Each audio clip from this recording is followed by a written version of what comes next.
ఒక whisky bottle అంతరించిపోతున్న ఒక పక్షిని కాపాడగలదా?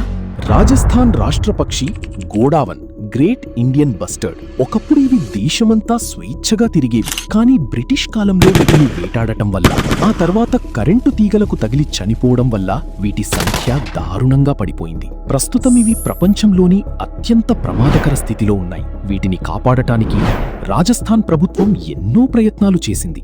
సరిగ్గా అప్పుడే 2022లో డయాజియో అనే కంపెనీ గోడావన్ పేరుతో ఒక విస్కీని మార్కెట్లోకి తెచ్చింది. ఈ విస్కీ అమ్మకాల ద్వారా వచ్చే లాభాల్లో కొంత భాగాన్ని పక్షుల రక్షణ కోసం వాడతామని చెప్పారు. విస్కీకి అవార్డులొచ్చాయి, కంపెనీకి కోట్లు మిగిలాయి. కానీ గ్రౌండ్ రియాలిటీ ఏంటంటే ఈ పక్షుల సంఖ్య మాత్రం ఇంకా తగ్గుతూనే ఉంది. ప్రస్తుతం ప్రపంచవ్యాప్తంగా ఇవి కేవలం కొన్ని డజన్లు మాత్రమే మిగిలి ఉన్నాయి. కేవలం బ్రాండింగ్ కోసం పక్షుల పేర్లు వాడటం సరికాదు కదా. మరి వీటిని కాపాడుకోవాలంటే ఏం చేయాలో కమెంట్ చేయండి.